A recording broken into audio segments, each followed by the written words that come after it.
Broadcasting live from Lothal.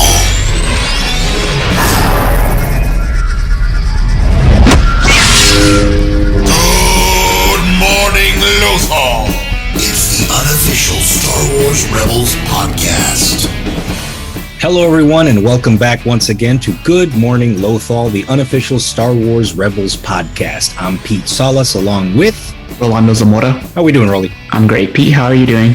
I'm great. I'm sure you're great too because of the big news that happened in America's pastime last night. Yes, Astros made it to the World Series. I stayed up late, by the way, so I'm kind of tired today because there's a rain delay for like an hour and a half. So I was like, man, God forbid I go to sleep early and they clinch and go to the series. But I was also hoping, I hope they make it because I want to do this podcast today uninterrupted, right? And not be thinking about that, right? So I'm glad they closed it out. I'm excited. The best team in baseball, I would say, over the past 6 years. So yeah, I'm excited. It's kind of I'm growing accustomed to it, and it's a very stressful game for all you fans out there who follow along. So I'm gonna leave it at that. I don't want to jinx it. They got four more wins they got to take care of. Excellent. When does it kick off? Do you know? Friday night. Okay. Yeah. So the day that this podcast episode drops. All right. Well, enough about baseball. Let's get to what we're all here for, which is Star Wars Rebels. But before we do get to that, I'd like to remind everyone to please like, share, subscribe, and rate. Today's episode is season 2, episode 11. It's called Legacy. But again, before we get to that, Rolly, what's happening around the galaxy? Let's see what's happening this week in Star Wars. So another relatively quiet week in the galaxy. I just want to again remind everybody when this episode drops, it will have already been released, but we're going to follow up the following week to discuss it. As of today, the day we're recording, we are 2 days away from Tales of the Jedi, and that's dropping Wednesday, October 26th. And there was some facts leaked about it, actually, that you might be interested in, Pete. Yes. They did advertise these as shorts, and they truly are indeed shorts. So I didn't screenshot it or anything. I remember I read this earlier this week. The run times for the episodes range basically from 10 to 15 minutes. Okay. So it's going to be very compact. The good news is, like I mentioned before, they are indeed all dropping that day. So okay, it'll be a relatively quick watch, but I have a feeling Disney's going to jam pack them with moments and facts and everything that we're expecting. It's the little bit that we've been teased in the trailer. You just know that it's not going to be a wasted 10 to 15 minutes on any of the episodes. So I'm really, really excited to check those out on Wednesday. Curious as to why they did short them. So like a few more minutes and you'd have a standard episode length, 22 minutes. But I'm just curious why they would have decided to do that. But hey, I'm not going to question it because I get them all on the same day. So it doesn't really matter. It's more like watching a whole movie basically, right? Yeah, definitely. So I know for sure we're going to make it a point of emphasis to squeeze the analysis on that one this coming episode. So I'd expect our following episode to be pretty lengthy. Okay, I would too. Right before we got on, I was just kind of like perusing my own social media stuff, and I came across this. I know that you're a fan of sideshow collectibles and Hot Toys and whatnot, those, adult standard. I just saw this was dropped, or the pre-order was dropped. I'm going to send it to you right now. We're doing this live so you can see it, and I'll put it there on the screen also. But I fell in love when I saw this. I think this might be a must-have for me. Oh my goodness! Yeah, that is so badass. Basically, I know if you're watching this, you've got it on screen. But what it is it's a Darth Vader deluxe statue, and it's that scene from Rogue One where he's walking through the hallway and he's force choking, and there's a what would he be, like a rebel soldier or basically a rebel trooper. He's floating up in the air while Vader's fist is clenched, force choking the shit out of him and walking with his lightsaber drawn. And I don't know, this diorama is really it's getting in my soul, Rolly, so I think I might get this. No, I mean, first of all, I love how they show you the scale size, right? Sideshow does a really good job of showing you how tall the figure is. Yeah. But it's particularly funny in this one because it shows the ruler of how high it the statue is right above the rebel trooper that's basically floating in the air. It's like, man, he got some air on that force choke. Yep, sure does. So anyway, that one's super cool. I feel like I want to add that one because I have a remember that Maul Ahsoka sideshow piece that I'm supposed to be getting it in pretty soon. Actually, it reminds me of that one because in that piece, Ahsoka is kind of like doing an aerial attack against Maul. So I love how sideshow nails that. I guess view style to where the characters are kind of floating. So I'm anxious to see how that is once I get it in hand because I don't have a statue like that one just yet. And that one, oh man, you shouldn't have shown that to me. Now I want it. I think that might be a self Christmas present actually. So I'll look into that again. But anyway, moving on. What we got next? Birthdays?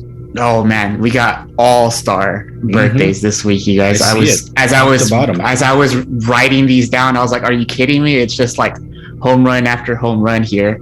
So man, I was tempted to rearrange these in a certain order, but they all stand equally in my point of view. So let's kick things off with one of our favorites here on Good Morning Lothal, Vanessa Marshall, October 19th. She voices none other than our Hera Syndulla from Star Wars Rebels. And next on our list, Jon Favreau, October 19th. We all know him as the executive producer and writer for The Mandalorian, the Mandoverse. He continues to be heavily involved in almost every major Star Wars project that we've seen live action. But I also did want to throw a side note in there for anybody who might not have known. He also did voice Pre Vizsla in Clone Wars. And if you guys remember, that was the first time we ever saw the Darksaber in the Star Wars universe. He was actually the Mandalorian who held that weapon. Oh, sweet. I recognize his voice at the time, but I did not remember that right now. So that's cool. Yeah, I remember when I was watching it, I didn't even know it was him. I think I kind of just saw it off to the side because he has like a particularly like scratchy character voice that he uses for that character. Okay. But when I found out it was him, and I was like, oh, this explains a lot, because I did see Clone Wars and Rebels after I saw the first season of The Mandalorian, and sure enough, we all know that the Darksaber shows up at the very end of the first season of The Mandalorian. I was like, what a fitting touch that Jon Favreau would reintroduce that after his character was the one that introduced it. Once again, he hands us all the Darksaber in metaphorically. Yes. So that's pretty badass. All right, here's a big one. Sam Witwer, October 20th. He voices Darth Maul in the Clone Wars, in Star Wars Rebels, and in Solo: A Star Wars Story. Hell yeah. And we will, spoiler alert, guys, we will be seeing Darth Maul very, very, very soon in Rebels with some very iconic scenes to come from Sam Witwer. Can't wait.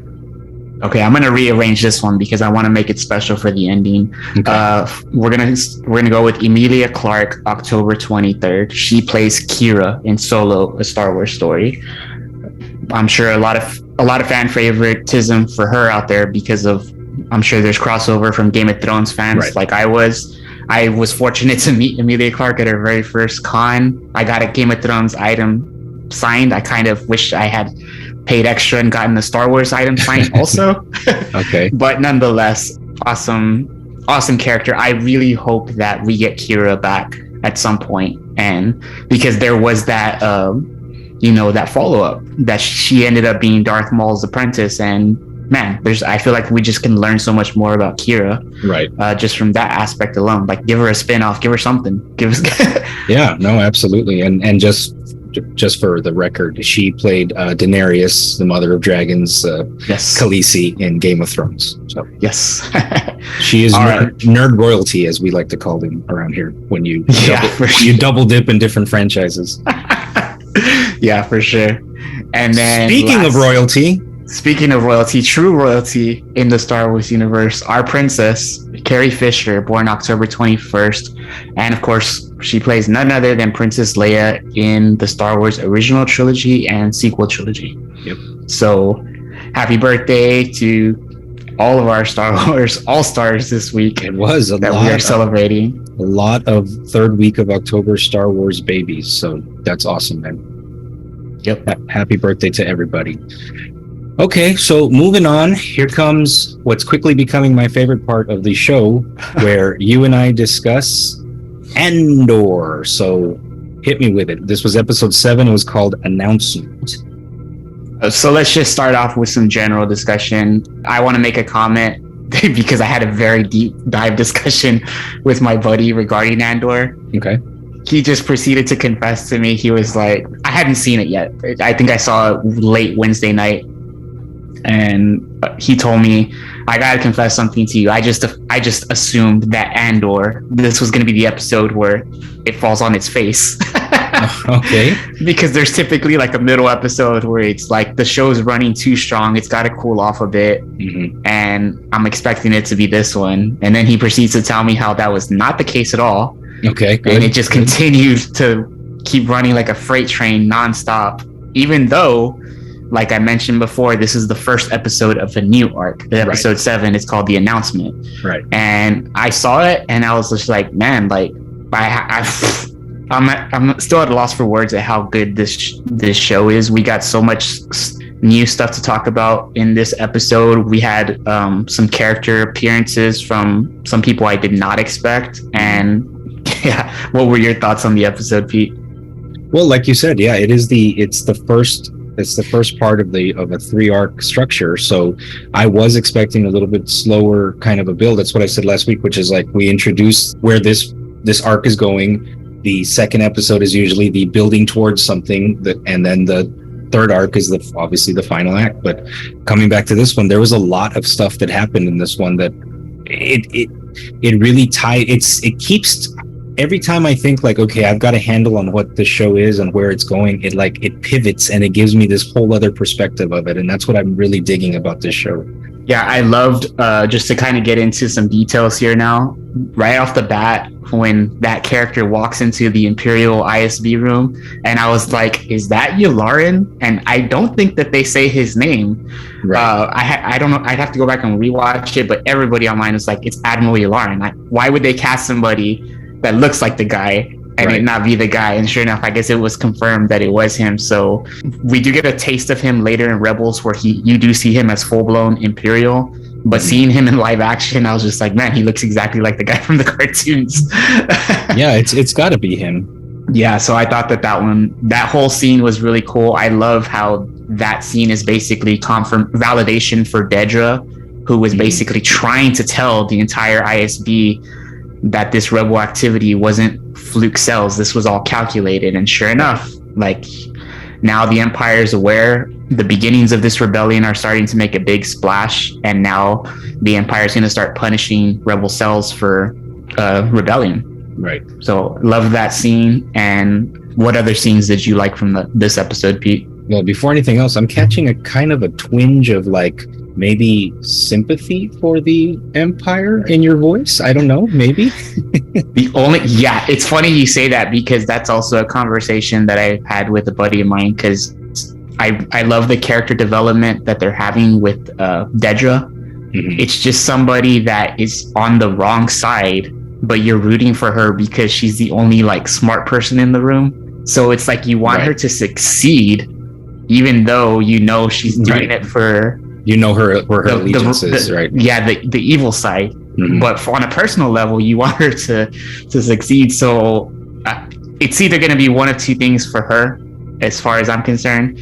We're either going to see, you know, her demise, or maybe a turn, like a certain character in another show, you know, that realizes they're on the wrong side and they use their skills for the better. That would be really cool. But it's kind of hard not to sympathize for her character, considering that it's a power struggle. She's trying to overcome something. And it's also hard not to sympathize for Cyril Karn, who we see going to job interview in this episode.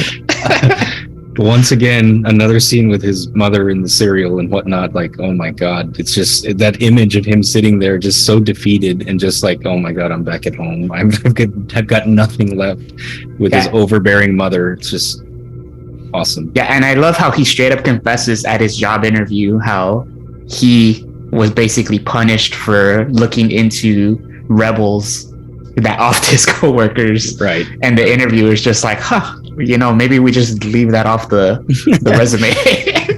I did find that scene a little strange. Like it was almost like it impressed him, but at the same time, like I guess he didn't want to rock the boat. But I mean, spoiler, he did end up getting the job, which is what he's like a data analyst or something like that.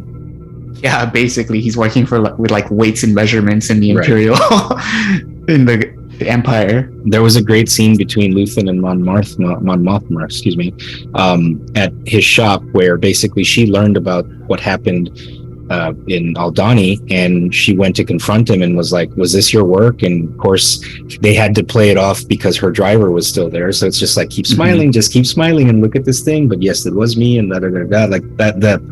Another layer of the secretive and the espionage that goes into it. Like I love that scene too. I mean, my favorite scene was the final scene, but we're getting to that. Yeah, and speaking of Mon Mothma, she just stole this episode with her conversations with both Luthen and with her old friend Tay at that Imperial party that she hosts at her home. Right. But yeah, I love going back to that scene with Luthen and Mon Mothma. I just love how Luthen brings to the realization to her, like, hey, in a rebellion, you have to basically show the other side that you mean business, and that comes with sacrifice, it comes with death, it comes with all that. This was not going to be a silent type of rebellion. It was going to be known. Once it is known, now the Empire is going to take it serious. So love the tension in that, because they're on the same side, but they're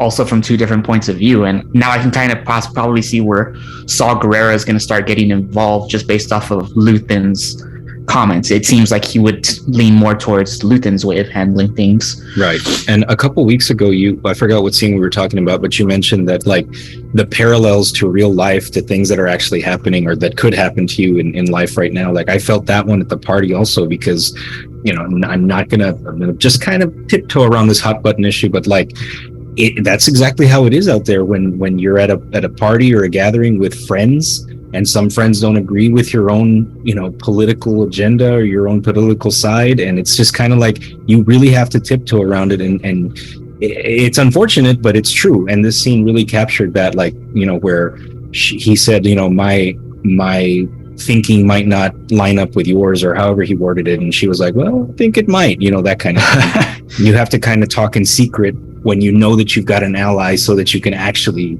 speak from the heart these days. And that's kind of was conveyed in this scene. Yeah, absolutely. I love the conversation that she has with her, and it's happening in, you know, out in the open amongst all these, I guess you can call them Empire sympathizers. They might not all be sympathizers, but you have to remember, from most of those people's standpoints, they're still the Republic. They're just rebranded the Empire. They don't necessarily know that they're being, still to this day, being run by a Sith Lord. They're just like, we won the war, the Separatists are defeated, but that's certainly not the case. Very true. And last but not least, let's talk about Cassian. You know, his name is on the show. We haven't even mentioned him at all. That's how good the character development is in the show, you guys. It's right. We get so much more than Cassian Andor. The conversation that he has with his mother, Marva, when he returns to Ferrix, it's just, I was insanely blown away, because remember in the last episode, Cassian was like, I'm taking my cut, I'm done, I'm out. So from his standpoint, he doesn't want to be part of the rebellion. He was just hired. Mm-hmm. Well, he takes his cut, goes home basically to grab his mother so that they can escape. Ferrix is under heavy Imperial control at this point, and she's just kind of like, you know, I'm not sure, you know, leaving overnight doesn't seem like the right move. Let me sleep on it. So sure enough, she confesses to him, like, no, like, I'm not going anywhere. Like, I heard about the uprising on Aldhani, and this is rebellion. This is what I want to be a part of. So Cassian is forced to make the decision at that point to leave her, because he doesn't want to be a part of any of it, and he's still on the run from the Empire. So that conversation was amazing. And the same one that he has with his old fling Bix, that was a good one. I'm curious to see if and when we see her again, because clearly it seems like there is some unresolved issues there as well. And the person / thing that stole the show from me, we see Cassian leave. He's on some kind of like Miami Beach type planet, which is awesome. He gets wrongfully accused by stormtroopers. He's being held hostage to get arrested, and we see what I believe is going to be K2 the Imperial droids show up to basically arrest him and take him away. So I'm excited. It was definitely that exact same kind of droid. Yeah. But I hope it's that same one, but I don't think the voice matched up. So maybe there's going to be some sort of a rewiring or something, and it changes the voice from the one that we saw in Rogue One. But yeah, that was definitely the exact same kind of droid, which is kind of like a police, like a RoboCop kind of a droid, I guess. Yeah. I'm glad that you said that, because I don't remember who it was that I follow on TikTok, but she basically had a theory that, as sad as this might sound, K2 is possibly reprogrammed and he is actually B2. Cassian's smaller droid. In a similar fashion. Yes. Yeah. So in maybe a similar fashion to. I'm sorry. Go ahead. No, like they take his wiring out of his little droid and put it in the K2 droid. Yeah, her logic was that's what they did in Solo with I forget the name of the droid, where she basically becomes the Millennium Falcon. That's true, man. I didn't even think about that. Yeah, but I love his little droid, and that's his little stutter that he has. Like, I know that this one is like not your traditional Star Wars, and it's like gritty and down to the ground, but there has to always be some sort of a little cute element to it. So that was like, I found that charming that the little droid has a stutter to him. So, Yeah, so far for sure that he's the cuteness of the show, because the rest of the show has no cuteness at all. Right. It's very deadly, very dangerous. Yes, not at all. So anyway, I look forward to the next episode. Any closing thoughts on Andor? No, I'm going to be real sad when it's over. We got 5 more episodes, but I'm going to make sure to enjoy every single one of them. It's been a great show so far. Yeah, this is definitely one I think I'm going to start over again after the final episode, just to a clean slate straight through. So anyway, let's put a button on Andor again, and let's get back to what our namesake is and talk about Star Wars Rebels. So Rolly, hit me with a synopsis of this week's episode. So after seeing his parents in a strange vision, Ezra believes they may still be alive. He heads back to Lothal for answers, while the Empire comes to Garel, hoping to crush the rebellion. So this episode, I guess my own little tiny synopsis was, you were absolutely right when I asked you last week, and you said it had probably something to do with Ezra's past / his parents, and you were right on the money with that. This was a heavy episode, a very, very heavy episode. It was definitely Ezra-centric, but let's get into it. So the show starts with Ezra. He's asleep on the Ghost, and he has a dream, which is a force vision of him overlooking the fields of Lothal and his parents calling out to him in the distance. Unable to see them, he calls out to them as well. But then he's transported in his vision onto an Imperial holding cell, which was interesting. While in the cell, he continues to have more visions of his parents in the same cell being held captive, only to see a Loth cat in front of him. And Ezra awakes from his vision and runs to meet Kanan and Hera, who are trying to map the location of a new rebel base. Ezra shouts out to Kanan that he saw his parents. So there's a little bit of a back and forth there. Obviously, Ezra, I liken this to like when your kid wakes up from a bad dream and just has to go run and like find some sort of solace from his parents. Yes. So Ezra says, I had a vision that they're out there and I've got to find them. And Kanan says, Ezra, visions inspired by the Force can be misinterpreted. And Hera says, just start at the beginning and tell us exactly what you saw. Ezra, okay, some kind of Imperial prison, I think. My parents were there. And then there was this Loth cat.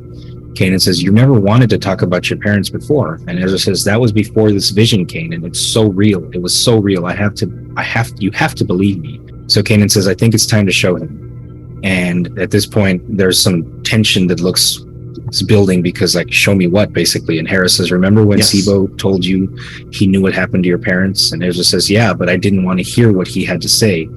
That I'd never see them again? Why? Do you know where they are? And Hera says, we know that they were taken to an Imperial prison, one of 1,000.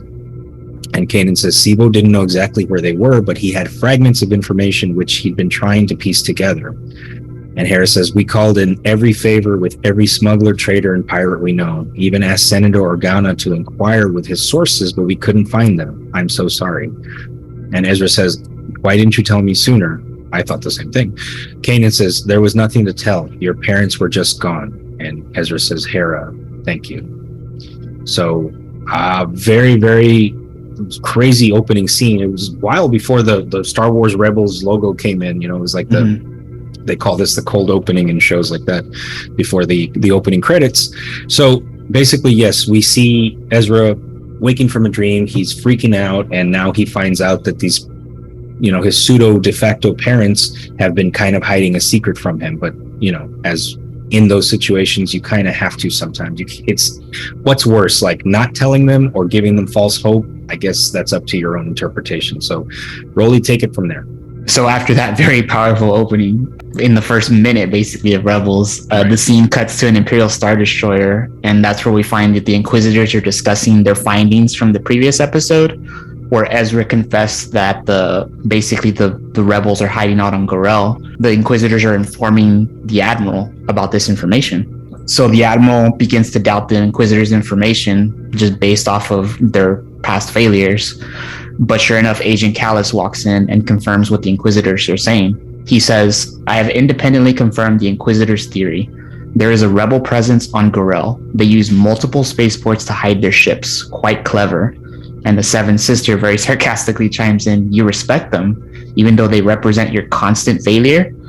And Callus says, "Perhaps, Inquisitor, we can achieve together what we have not apart. Admiral, deploy the fleet to Gorel." So after that, we cut back to the Ghost, and Kanan and Hera are informing Ezra that they were provided a list of Imperial prisoners from Commander Sato. Sato's contact in the Corps intercepted a report that there was a mass escape the night before. Convinced that his parents were part of the escape, Ezra urges Kanan and Ezra that he has to find them. Unfortunately, the list that they show Ezra, the names and photos were removed by the Empire to keep them a secret, but Kanan tells Ezra he happens to know an old Jedi trick that might help. So here we get some dialogue between the two. Kanan tells him, "I can't guarantee this will work. You have to open your mind to the truth as the Force presents it. That can mean something good or something bad. Do you understand?" And Kanan's specifically telling them this because Ezra sure enough has had Force visions, I believe in season 1, where Kanan basically told him this thing, like, the Force visions, they're not necessarily what's going to come to be. You're going to get fragments of it, and it's not going to flow the way you're seeing it. So you have to be open to understanding that it could possibly mean something else. So Ezra, having experienced something similar, says, "Yes, I understand." And Kanan goes, "Turn around and focus on the list. Don't try to see what you want to see. Let the Force be your guide. Stay in the moment. Be in this place at this time." So we see Ezra use the Force to start scrolling through the list. And you can tell the way he starts seeing more and more is that he's going through the list very slowly. And then sure enough, it starts picking up steam. And it's just like he's flying through it. And at a certain point, the list stops. And he goes, "There." And Hera says, Prisoner X10. "Whoever this is, they were arrested on Lothal for treason. You might be onto something." Ezra proceeds to urge Kanan and Hera that they have to go to Lothal to find his parents. So now Ezra, the emotions kicking back in. If there's a chance that his parents are alive, he's going to go for it. He doesn't want anybody to tell him that it could be anything else. He's very much hopeful that he's going to see his parents again. So Hera tells him, "We want you to find your parents, but even if you're right, you can't go right now. We need a plan. The entire Imperial Sector fleet has the planet in a blockade." And Sabine out of nowhere shows up and she's like, "Not anymore. Been listening in on Imperial chatter. The Empire's fleet left Lothal's orbit this morning." And Hera goes, "Left Lothal? Where to?" And Ezra says, "It doesn't matter. This is a sign. I'm supposed to go." And Kanan says, "I know you have to go, but doesn't mean you have to go alone." And Hera tells Ezra, "We support you. We're family." And Sabine chimes in, "Speaking of family, where are the delinquents?" The delinquents being the only two people who aren't in the scene, Zeb and Chopper. But before I go on, I love this scene because this is already 2 instances in like the first 5 minutes of this episode where Ezra's emotion is taking over. Kanan is very receptive to letting it happen, even though he's also advising him to, be conscious that it could be something else, something that he doesn't want to hear. Right. And in this scene where before we would just basically see Hera and Kanan tell him, "Hey, we can't do that. We need to do this. You need to focus on the mission." They basically are dropping everything that's important because they know this is more important. It's, they're Ezra's family. They have to help him find his parents if there's a chance that they're still alive. So I just loved how the narrative shifts. They're supporting Ezra as opposed to putting the Phoenix Squadron, putting the rebellion first. They know that this is important. Their family is more important. So getting back to the delinquents, we see the team call Zeb and Chopper, who are on a supply run, back to the Ghosts to go back to Lothal. Zeb thinks it's a bad idea, but he tells Hezra they'll be back quickly and strangely enough without any trouble, since they haven't seemed to have run into any bucketheads all morning. Right. And as soon as he says this, Sabine goes, "It's not strange, it's strategy. The Empire always pulls back patrols before a major strike." And right as soon as she says this, several Star Destroyers suddenly appear in the sky above them on Gorel. And Hera says, "Oh no. Well, Ezra, if you want to go back to Lothal, now would be the time." So after they see the Star Destroyers appear, Hera once again urges Zeb they need to get back to the Ghosts now so that they can leave. But the Empire has interrupted the communications, and Zeb doesn't hear the entire message. Hera orders Kanan and Ezra to just go ahead and leave to head to Lothal, but Ezra insists they aren't leaving without Zeb and Chopper. Another sign that Ezra has grown up, and also I'm assuming the big reason why Hera and Kanan are so can't think of the right word, but catering to him, so to say, because they also know that Ezra has his priorities in line, even though his emotions are high.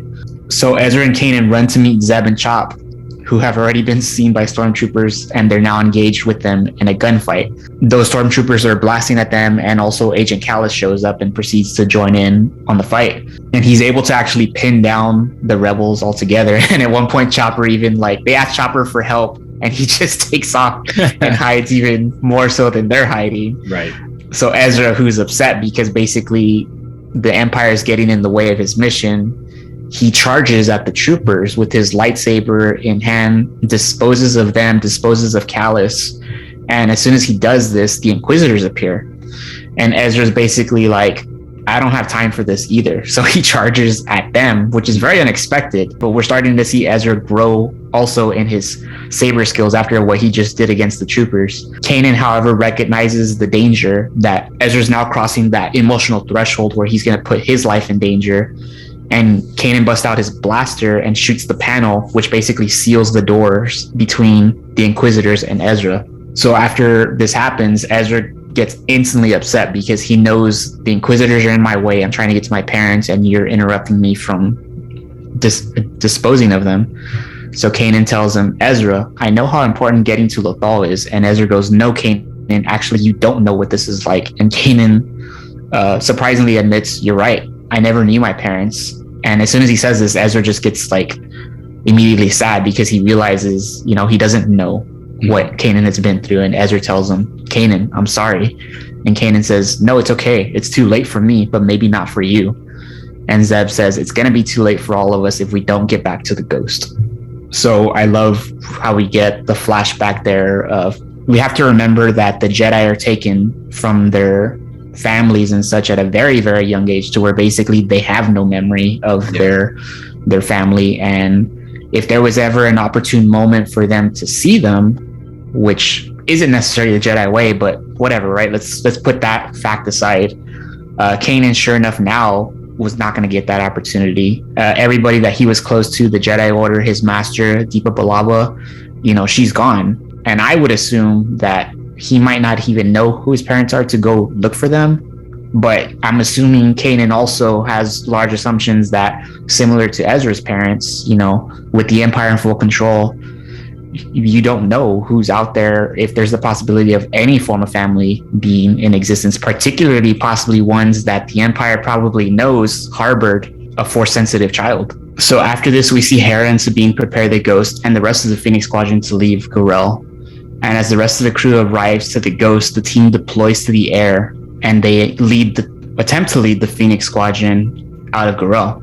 So the Empire takes notice of the Phoenix Squadron's formation, and the Admiral orders the Star Destroyer to prepare its tractor beam and to specifically target the command ship that Commander Sato is on. They do manage to lock in on Sato's ship, and Sato orders Hera and the rest of the Phoenix Squadron to go on without them. But of course, Hera is not gonna listen to him. Right. And before she goes back to rescue Sato and the command ship, she orders Kanan and Ezra to leave to Lothal now as a direct order, and she tells Sato that she's gonna go back for him.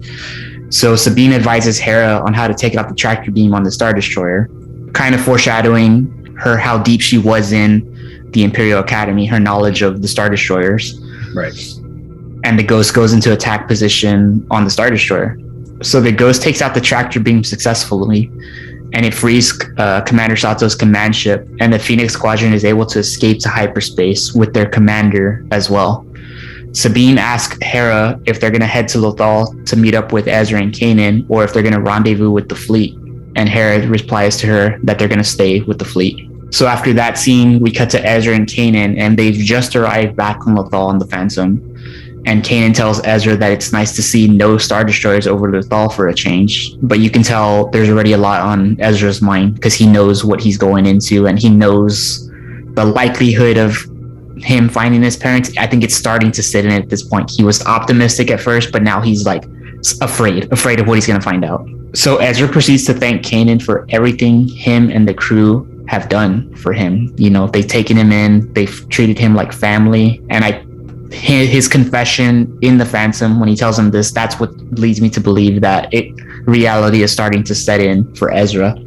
So they land the Phantom and they proceed to Ezra's childhood home first, at which point they immediately find out it's unfortunately been destroyed by the Empire. And Ezra's sad, of course, and he tells Kanan they burned it to the ground. And Kanan goes, I guess the Empire wanted to send us a message. And Ezra says, but my vision led me back here to Lothal. If my parents aren't here, where are they? What happened to them? And Kanan tells him, slow down. The Force is trying to tell you something. Listen to it. So sure enough, Ezra reaches out to the Force again. And as he's doing this, they're focusing on that hidden tunnel where the Bridgers sent their messages of rebellion. And sure enough, a Lothcat, specifically the one that he saw in his vision, it appears. So of course, Ezra knows this is a sign, so he tries to connect with it. But unfortunately, the Lothcat takes off as Ezra and Kanan proceed to chase it through town. Mm-hmm. They're jumping all over the place, building to building, and at a certain point, the Lothcat jumps onto the back of a speeder with a driver on it, and the driver takes off with the Lothcat, and Ezra's like yelling at him, stop, please, just stop. And Kanan catches up to Ezra and he tells him, will you be more careful? There are still stormtroopers around. And Ezra goes, don't worry, okay? I can track it. And Kanan goes, what? The cat? You've grown more powerful if you can track that Lothcat with the Force. And Ezra goes, the Force? I planted a tracker on it, Kanan. And Kanan's like, oh, of course he did. So after that, Ezra and Kanan take the Phantom into the mountains where they saw the driver on the speeder bike take off to. And sure enough, they're able to locate the tracker. So the driver of the speeder, he's kind of like perched up on top of one of the mountaintops, and he starts firing on them with a rifle. And at this point, you can already tell this is the driver he saw in his initial vision at the very beginning of the episode. And in that vision, it kind of looked like this guy was firing at Ezra's parents. Right. Well, it turns out the vision was of him firing at Ezra. So Ezra and Kanan are hiding back behind a mountain, and Ezra tells him, it's him, X10, hold your fire, we're friends. X10 is if you guys remember, is the prisoner number. The prisoner number, yeah. Yeah, from this individual that he found on the list. And X10 responds, that isn't my name, bounty hunter. And Ezra goes, I know it's not your name. My name is Ezra Bridger. I don't know you, but I think you might know my parents, Ephraim and Mira Bridger. And X10 responds, my name is Ryder Azadi. You're right. I know your parents. So at this point, there's a realization that Azadi has history with Ezra's parents, and I'm sure at this point Ezra is a bit more optimistic. But sure enough, Ryder invites them into his camp, and they start talking about their mutual connection, which is Ezra's parents. And Azadi tells him, I can't believe you're here, Ezra. I wanted to find you, but I guess you found me first. And Ezra says, I know you, don't I? And Azadi goes, you remember? You were pretty small back then. I was the governor of Lothal. I supported your parents in the messages they beamed out against the Empire. It was part of the reason I was accused of treason and sent to prison with them. Ezra says, I do remember. Then you know what happened to them. And Azadi sadly says, yes, I do. And Ezra sees the look on his face and he just says, they're dead, aren't they? And Azadi says, I'm sorry, son, but they are. Yeah. Ezra wants to know more, so he asks Azadi, please tell me what happened. And Azadi says, even imprisoned, your parents would stand up for those who couldn't, especially after they heard your message. Yes, that message of rebellion you beamed out somehow made its way into the deepest dark of Imperial prisons. They were inspired by it, Ezra. They rallied others to rise up and break out. Dozens of us, rebels, sympathizers, are freed thanks to them. And Ezra says, but they didn't make it. And Azadi says, they unfortunately got separated in the escape. It was just like them not to, it was just not like them to leave until everyone else got out first. But by then it was too late. And Ezra says, but how did they know it was me on the transmission? And Azadi says, your voice, your words, son, telling Lothal to stand up. They knew right away. And Ezra says, you know, they used to say it all the time when I was little. If we don't stand up, who will? Yeah. Powerful scene right there. And I just real quick, I just want to side note, the voice actor here is none other than Mr. Clancy Brown. He's a very, very recognizable voice. You know him from a ton of stuff. He was in Highlander. He was in the new episode of new season of Dexter that just happened.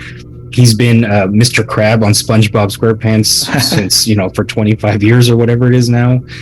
Shawshank Redemption. He's been in everything. Where I first saw him and just completely fell in love with this man's gravitas that he has in his voice. Again, you know how much I love voice actors. He was in an HBO show way back in the day called Carnival.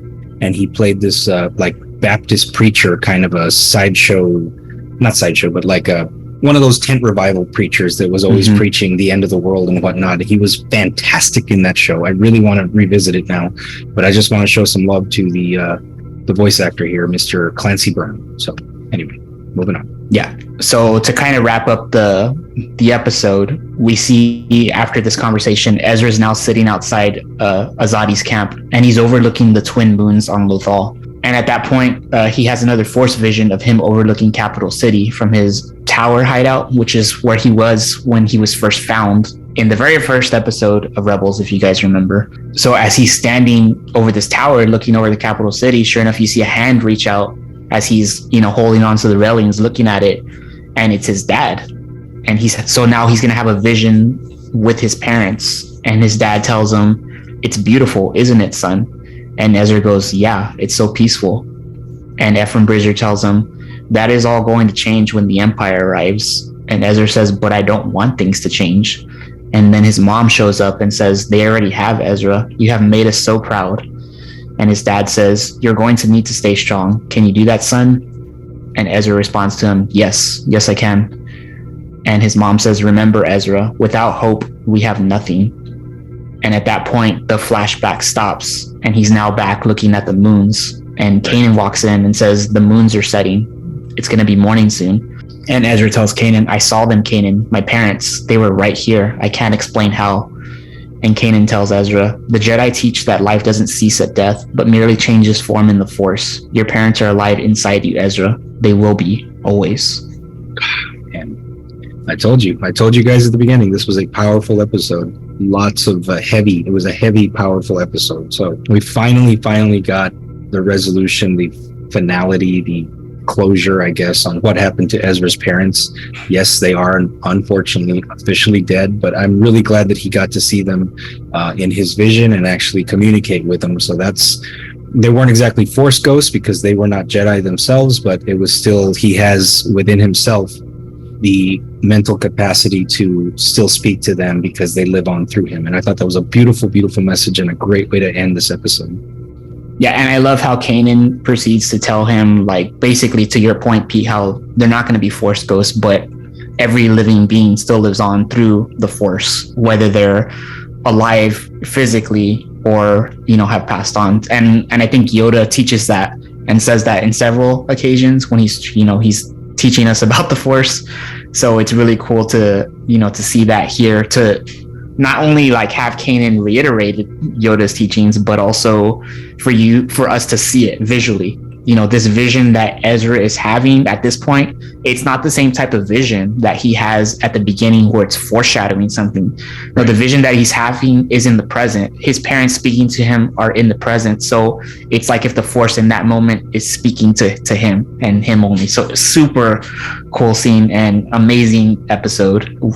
As sad as it is, it's still like a beautiful ending to this episode. Absolutely. So yeah, that was like I said, fantastically heavy episode. I loved it. And Moving forward, that brings us to the end of this week's episode of Good Morning Lothal, the unofficial Star Wars Rebels podcast. Before I let you guys go, once again, I want to remind everyone to like, share, subscribe, and rate. And if you all have any questions, comments, concerns, please send them in. I don't know if we've exactly replied to some of the comments we've gotten on YouTube specifically, but we will get to that. Rolly, jot that down. Let's get to them. We've gotten a couple of comments, so let's respond to them because we're always asking them to do so. So might as well, right?